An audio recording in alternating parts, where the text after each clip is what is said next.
বিটিআৰত আকৌ ওলাব পাৰে বন্দুক। মানুহৰ খং কিয় হ'ব পাৰে ইয়াৰ কাৰণ ওদালগুৰিত বিস্ফোৰক মন্তব্য মুখ্যমন্ত্ৰী ডক্টৰ হিমন্ত বিশ্ব শৰ্মাৰ।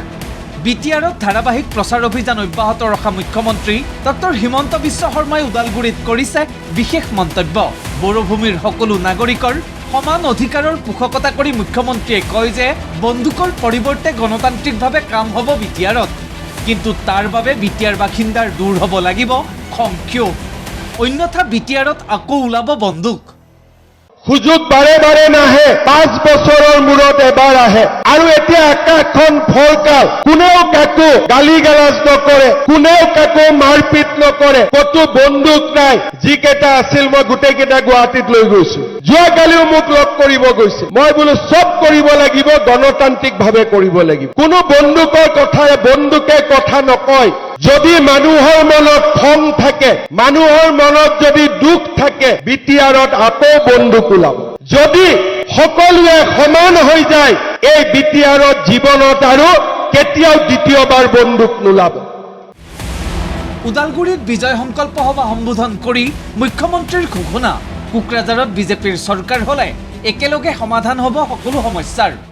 অসমত যদি ৭৫ বছৰে নোহোৱা মিছন বসুন্ধৰা আনি আমি যদি মাটিৰ সমস্যা ৰাইজৰ সমাধান কৰিব পাৰিছো, বিটিআৰত কোকৰাঝাৰত বিজেপিৰ চৰকাৰ হলে আমি ওদালগুৰি, তামুলপুৰ, বাক্সা, চিৰাং, কোকৰাঝাৰৰ ৰাইজৰ মাটিৰ সমস্যা আমি একেলগে সমাধান কৰিব পাৰিম।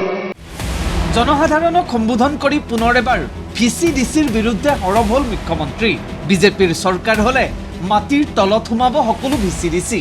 এইটো কি বস্তু ওলালে ভিচিডিচি? আমিতো ভিচিডিচিক দালালি কৰিবৰ কাৰণে পাতি দিয়া নাই নহয়। মোৰ বিটিআৰৰ মাকসকলে অৰুণোদয় টকা ডাইৰেক্টলি পাব লাগিব।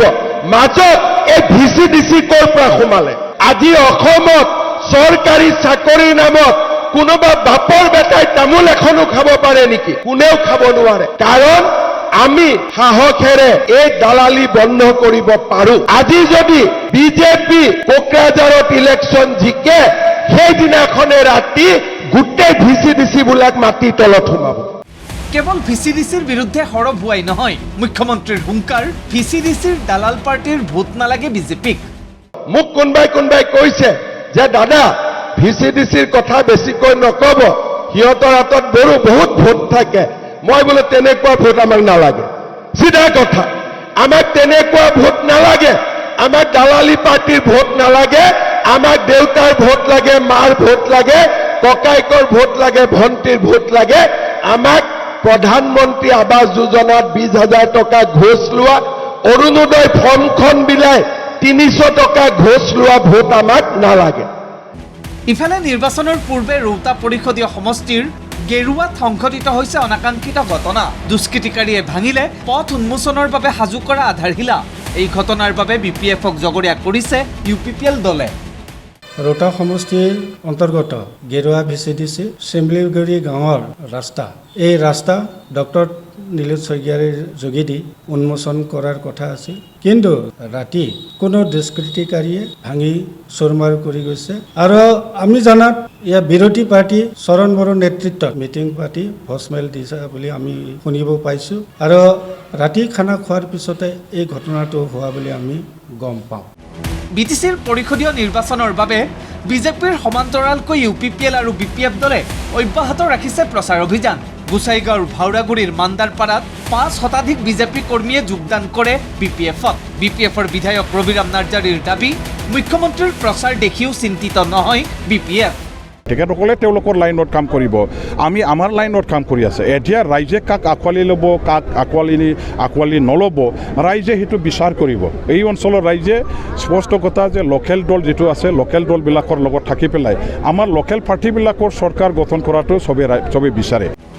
জনসাধাৰণৰ ভূমিৰ অধিকাৰক লৈ মুখ্যমন্ত্ৰী সৰব হৈ থকাৰ সময়ত বিটিচি নিৰ্বাচনৰ প্ৰাক মুহূৰ্তত ভূমিৰ অনুমোদন পত্ৰ বিতৰণত নামিছে UPPL। বাওখুংৰি সমষ্টিৰ 362টা পৰিয়ালক অনুমোদন পত্ৰ প্ৰদান কৰি কাৰ্যবাহী সদস্য ৰঞ্জিত বসুমতাৰী সৰব হ'ল হাগ্ৰামা মহিলাৰীৰ বিৰুদ্ধে। হাগ্ৰামা মহিলাৰীক সুৰা সম্ৰাট আখ্যা UPPLৰ। হাগ্ৰামা মহিলাৰী এতিয়া পদবিহীন বন্ধুবিহীন। 25 তাৰিখ ছেপ্টেম্বৰটো আপোনালোকে বাট চাওক। হাগ্ৰামা আমাৰ UPPL দলে 5000 ভোটত হৰাবৰ কাৰণে গৈ আছে। হাইকমাণ্ডে যি অৰ্ডাৰ দিয়ে আমি সেইটোৱে ফ'ল' কৰোঁ। হাইকমাণ্ডে যদি কয় দেৱৰগড়ত মোক টিকেট দিম, মই তাতো প্ৰস্তুত হৈ আছোঁ। হাগ্ৰামাটো টাইগাৰ অফ দ্য ড্ৰিং বুলি ক'ব লাগিব। হি ইজ নাথিং মোৰ, he is a tiger of the drink. আজি হাগ্ৰামাৰ অৱস্থা এনেকুৱা হৈ গৈছে, ভিজা মেকুৰীৰ দৰে পদবিহীন বন্ধুবিহীন। মানে তাৰ লগত কোনো আৰু ব্যক্তি নাই।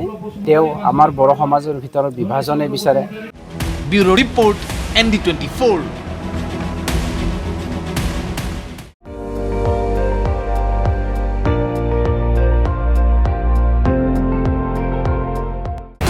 আপুনি চাই আছে ND24, সৰ্বশ্ৰেষ্ঠ নহয় সৰ্বোত্তমৰ দৌৰ।